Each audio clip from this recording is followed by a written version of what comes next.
Bonjour à tous, voici une petite vidéo sur les équations logarithmiques du deuxième type. Alors qu'est-ce que j'appelle les équations logarithmiques du deuxième type? Ce sont des équations logarithmiques un peu plus compliquées où on a plusieurs logarithmes qui interviennent dans l'équation.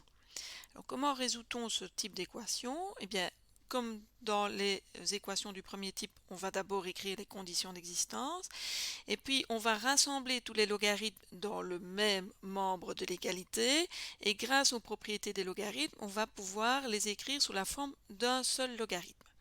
Donc je vous invite à essayer de faire l'exercice tout seul puisqu'on en a déjà fait des équivalents dans le cours et puis quand vous avez trouvé là où les solutions, vous appuyez sur play pour voir la résolution que je vais faire maintenant.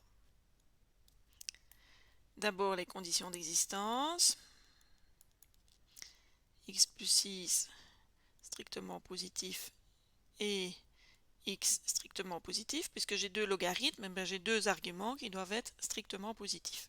Alors ça, c'est équivalent à dire quoi? X plus 6 strictement positif, ça vient à dire que x doit être strictement plus grand que moins 6. Et donc l'autre condition, c'est que x doit être plus grand que 0. Alors si vous regardez bien ces deux conditions, il y en a une qui l'emporte sur l'autre, parce que fatalement, si vous êtes plus grand que 0, si vous êtes strictement positif, vous êtes automatiquement strictement plus grand que moins 6. Donc je peux simplement écrire la deuxième condition, elle englobe la première. Donc voilà, j'ai écrit mes conditions d'existence, donc maintenant je vais m'attaquer à l'équation. Donc cette équation, elle est équivalente à une équation où je vais rassembler tous les termes qui comportent des logarithmes dans le même membre. Donc je vais écrire logarithme en base 4 de x plus 6 plus le logarithme en base 4 de x qui est égal à 2. Alors pourquoi je fais ça?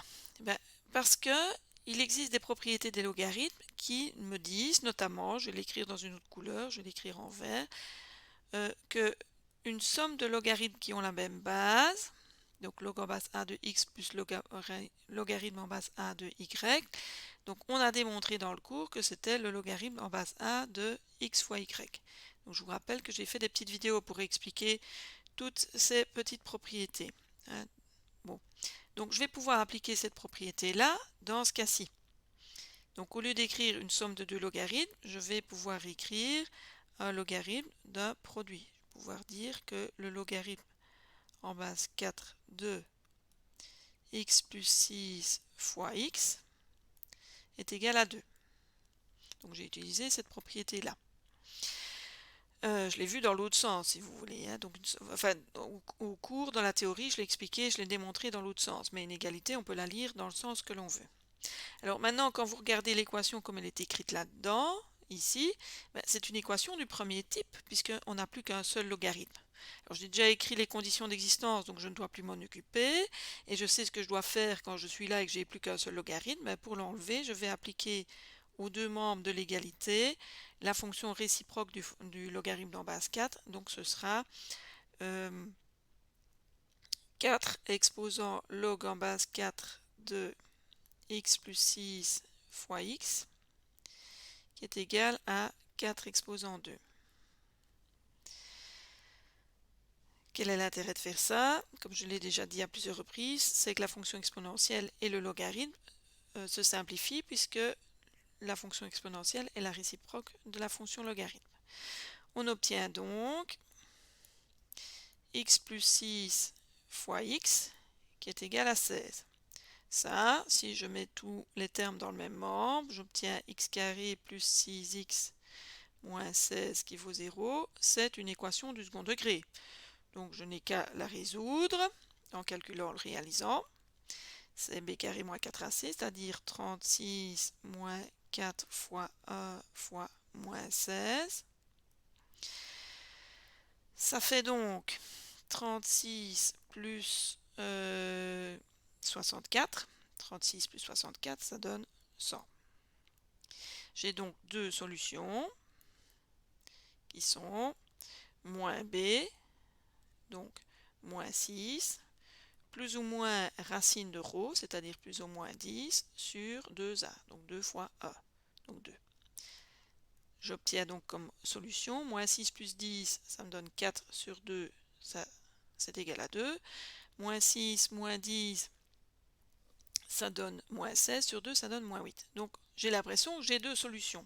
Alors il faut faire attention qu'une fois que vous avez trouvé vos solutions, ici, bon, cette équation du second degré, vous l'avez trouvée parce qu'on a éliminé les logarithmes. Mais au départ, il y avait des conditions d'existence.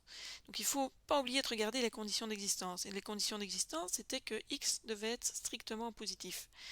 Donc ça veut dire que cette solution-là, elle est à rejeter à cause des conditions d'existence.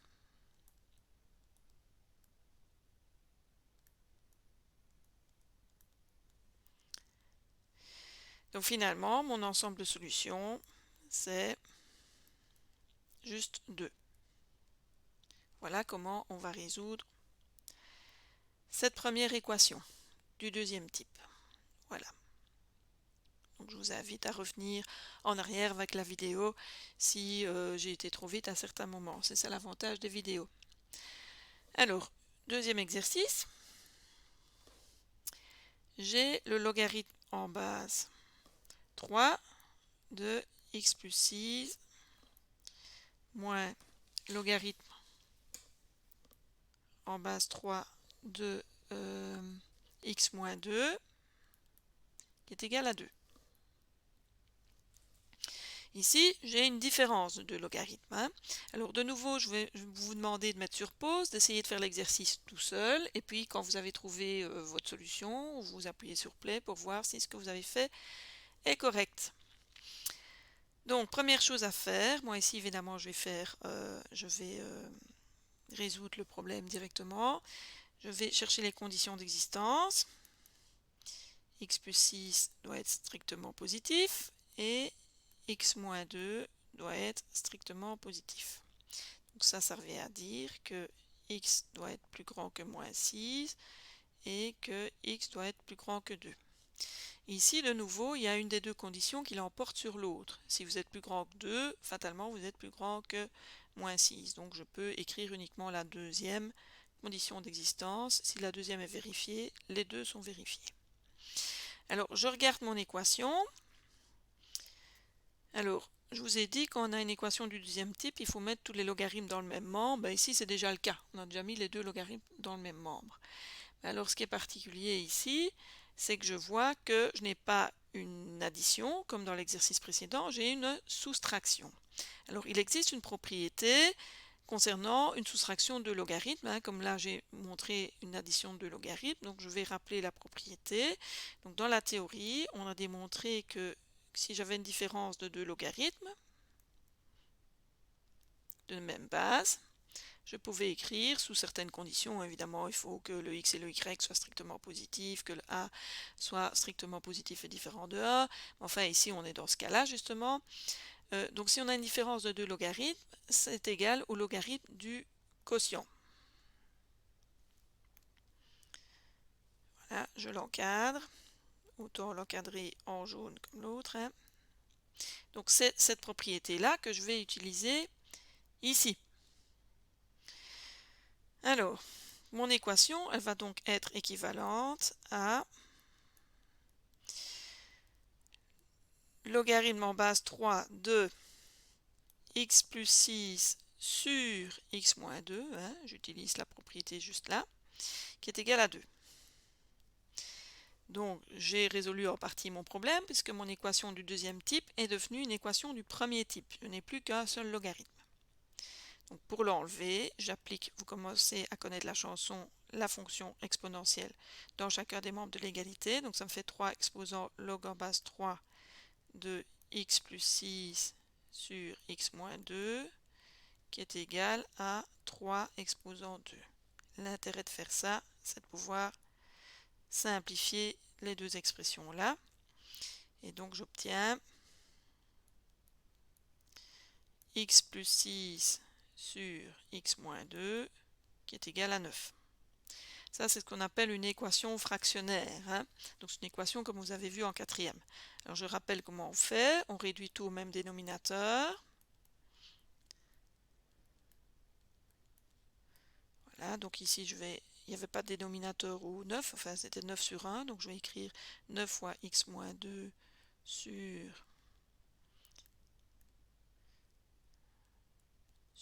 x moins 2, et quand j'ai réduit au même dénominateur, comme on a déjà écrit les conditions d'existence, je peux supprimer le dénominateur. En fait, pourquoi est-ce que je peux le supprimer? Parce que je peux multiplier les deux membres par x moins 2.